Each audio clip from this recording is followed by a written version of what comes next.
കോട്ടയം കാഞ്ഞിരപ്പള്ളി പാറത്തോട്ടിൽ പിണ്ണാക്കനാട് റോഡിൽ മലനാടിന് സമീപം റോഡിൽ കുഴി രൂപപ്പെട്ടു. ഇതുവഴിയുള്ള ഗതാഗതം നിരോധിച്ചിട്ടുണ്ട്. നിതിൻ തോമസ് വിവരങ്ങളുമായിട്ട്. നിതിൻ, എങ്ങനെയാണ് മഴ ശക്തമാണോ ആ മേഖലയിൽ? വേഗത്തിൽ താൽക്കാലികമായ ഒരു അറ്റകുറ്റപ്പണി നടത്താനെങ്കിലും പറ്റുന്ന സ്ഥലമാണോ? ദിവിഷ്, കേൾക്കാമെന്ന് കരുതുന്നു. കുഴിയുടെ അടിഭാഗത്തെ മണ്ണ് പൂർണ്ണമായും നീങ്ങിയ നിലയിലാണ് ഇപ്പോൾ ഉള്ളത്.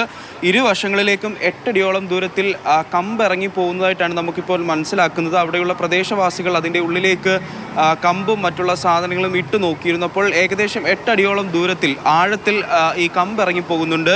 ഈ കാഞ്ഞിരപ്പള്ളി പാറത്തോട്ടിൽ പിണ്ണാക്കിനാട് റോഡിൽ മലനാടിന് സമീപമാണ് ഇത്തരത്തിൽ ഒരു പാലത്തിനോട് സമീപമുള്ള റോഡിലാണ് ഇത്തരത്തിൽ കുഴി രൂപപ്പെട്ടത്. കുഴി രൂപപ്പെട്ടതിനെ തുടർന്ന് റോഡിലെ ഗതാഗതം ഇപ്പോൾ നിരോധിച്ചിരിക്കുകയാണ്.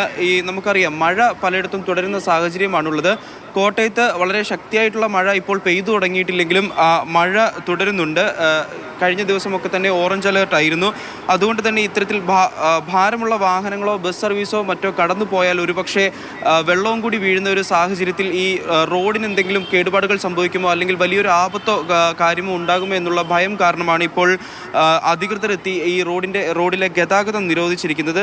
ഇന്ന് പുലർച്ചെയാണ് ഇത്തരത്തിൽ റോഡിൽ കുഴി രൂപപ്പെട്ട നിലയിൽ കണ്ടെത്തിയത്. വാഹനങ്ങൾ കടന്നു പോകുമ്പോൾ മണ്ണിളകി പോകാനുള്ള ഒരു സാധ്യത മുൻകൂട്ടിയാണ് ഇത്തരത്തിൽ ഇവിടുത്തെ ഗതാഗതം നിരോധിച്ചിരിക്കുന്നത്.